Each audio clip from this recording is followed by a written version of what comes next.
नमस्कार प्रिय दर्शकों, आप सभी का स्वागत है आपके अपने इस यूट्यूब चैनल एस्ट्रो मिश्रा में। दर्शकों, 2025 में मार्च के महीने से युग परिवर्तन के सेकेंड फेज़ की शुरुआत हो चुकी है। अभी हमने पीछे एक वीडियो दिया है कि मार्च 2025 से युग परिवर्तन का दूसरा चरण शुरू हो चुका है और यहाँ से आप देख रहे हैं कि रोज़ नए नए परिवर्तन हो रहे हैं। रोज़ प्रकृति अपने तरह से डिस्ट्रक्शन कर रही है और ये डिस्ट्रक्शन भविष्य के कंस्ट्रक्शन के लिए ज़रूरी भी है, क्योंकि बिना विनाश के सृजन होना संभव ही नहीं है। कोई भी युग परिवर्तन बिना विनाश के होता ही नहीं है। तो ये उसी लिए ये प्रक्रिया चल रही है।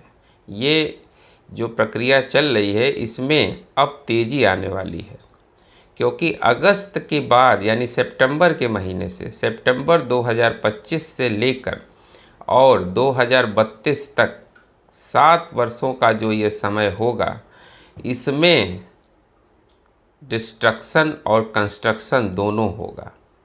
अब अभी आप देख रहे हैं कि प्राकृतिक आपदाएं अपने चरम सीमा पर हैं। प्रतिदिन आप देखिए पहाड़ी क्षेत्रों में, कुछ मैदानी इलाकों में, लेकिन पहाड़ी क्षेत्रों में सबसे ज़्यादा प्राकृतिक आपदाएं अपनी चरम सीमा पर हैं।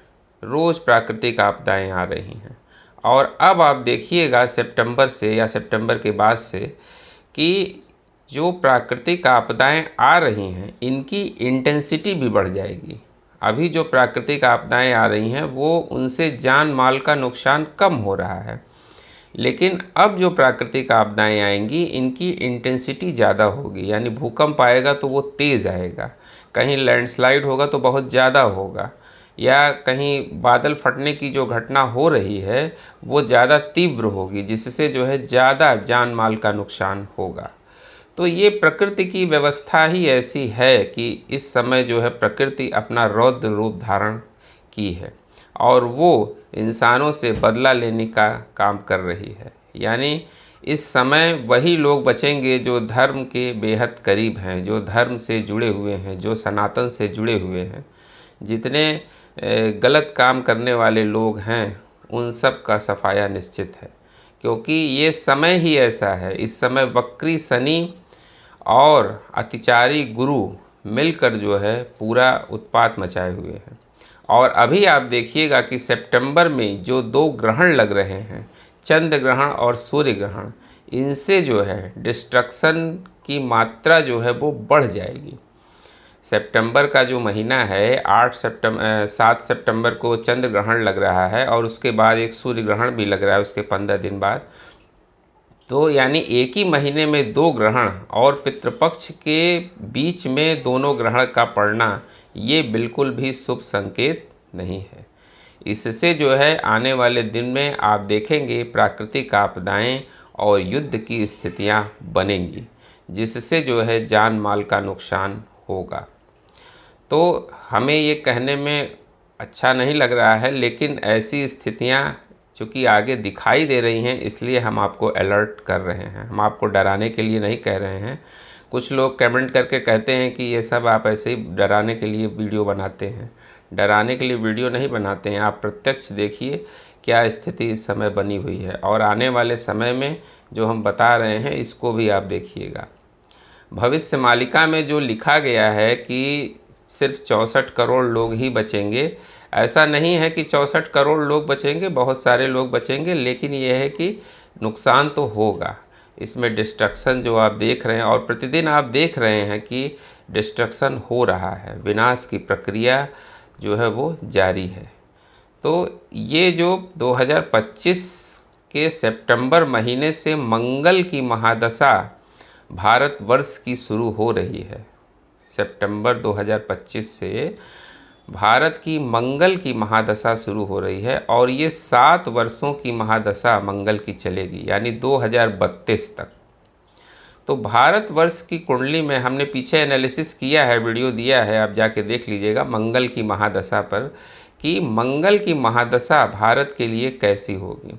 एक्चुअली मंगल भारत के लिए मारक है। भारतवर्ष की जो कुंडली वृषभ लग्न की बनती है उसमें मंगल जो है वो मारक है, और इस समय भारत को कठिन संघर्षों का सामना करना पड़ेगा। इस समय कई युद्ध को झेलना पड़ेगा भारत को, और ख़ास तौर से पाकिस्तान से जो है आप युद्ध की स्थितियां ज़रूर देखिएगा। आने वाले एक आध महीने में सितंबर या अक्टूबर तक जो है आप ज़रूर देखिएगा। अभी आपको ये बात अतिशयोक्ति लगेगी कि ऐसा तो कुछ भी दिखाई नहीं दे रहा है, लेकिन आने वाले समय में आप ज़रूर देखिएगा ऑपरेशन सिंदूर 2 फिर से रिपीट होने वाला है। चाइना से भी भारत को युद्ध करना पड़ेगा। चाइना एक से हो सकता है एक से ज़्यादा बार युद्ध करे, हालांकि उसमें हार उसकी निश्चित है, लेकिन फिर भी जो है चाइना से भी भारत को युद्ध करना पड़ेगा। बांग्लादेश से भी उसको जो है परेशानियां हो सकती हैं।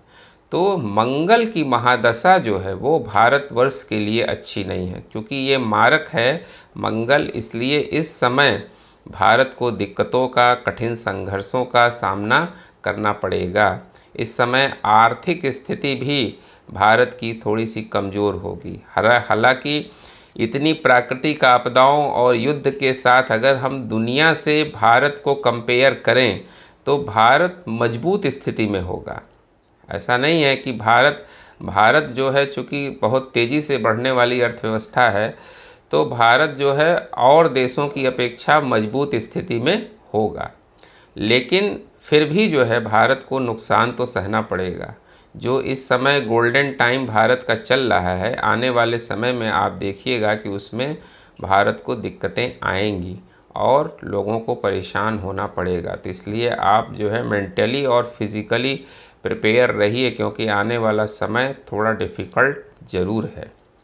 इस समय एक तो प्राकृतिक आपदाएं बहुत परेशान करेंगी, और दूसरी चीज़ जो है वो आंतरिक युद्ध की परिस्थितियां भी बनेंगी।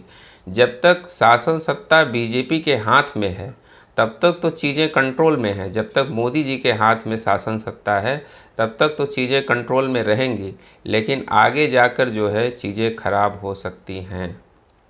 तो आंतरिक युद्ध की स्थितियां भी भारत में बनेंगी। हो सकता है कि कुछ जगहों पर मिलिट्री शासन भी लगाना पड़ जाए। समय एक ऐसा टाइम पीरियड आए जिसमें जो है भारत में कुछ समय के लिए मिलिट्री शासन भी लग सकता है। तो ऐसा सिचुएशन आगे चल के दिखाई दे रहा है। भूकंप की स्थितियां भी आने वाले समय में आप देखिएगा। जलीय आपदाएं तो परेशान कर ही रही हैं, जलीय आपदाओं के साथ साथ भूकंप की स्थितियां भी बनेंगी, जिसमें हिमाचल का एरिया और आपका गुजरात का एरिया, जम्मू कश्मीर का एरिया, दिल्ली, ये सब टोटल जो भूकंप के लिए सेंसिटिव एरिया है, यहाँ पर स्थितियाँ खराब हो सकती हैं। और जो भूकंप आएंगे उनकी इंटेंसिटी भी ज़्यादा होगी, क्योंकि सितंबर में 2 इवेंट्स हो रहे हैं। एक तो ग्रहण लग रहा है, सूर्य ग्रहण और चंद्र ग्रहण दोनों लग रहे हैं, और दूसरा जो मंगल की महादशा भारतवर्ष की शुरू हो रही है, ये लंबे समय तक जो है भारत के लिए कठिन समय उत्पन्न करने वाला है। तो ये समय जो है भारत के लिए बिल्कुल भी अच्छा नहीं कहा जाएगा। वैसे तो समय अगर देखा जाए आगे का तो पूरी दुनिया के लिए बहुत अच्छा नहीं है, लेकिन चूंकि भारत की कुंडली में मंगल की महादशा शुरू हो रही है, इसलिए ये आने वाला समय जो है वो सेंसिटिव दिखाई दे रहा है, संघर्षों से भरा हुआ दिखाई दे रहा है। हालांकि जब तक मोदी जी की सत्ता है, बीजेपी की सत्ता है भारत की, तब तक जो है भारत का कुछ भी बिगड़ने वाला नहीं है, लेकिन इसके बाद से आगे जाके दिक्कतें आ सकती हैं। तो उम्मीद करते हैं दर्शकों हमारा ये वीडियो आपको ज़रूर अच्छा लगा होगा। मिलते हैं आपसे अगले वीडियो में किसी नए विषय के साथ। तब तक के लिए हमें आज्ञा दीजिए। नमस्कार।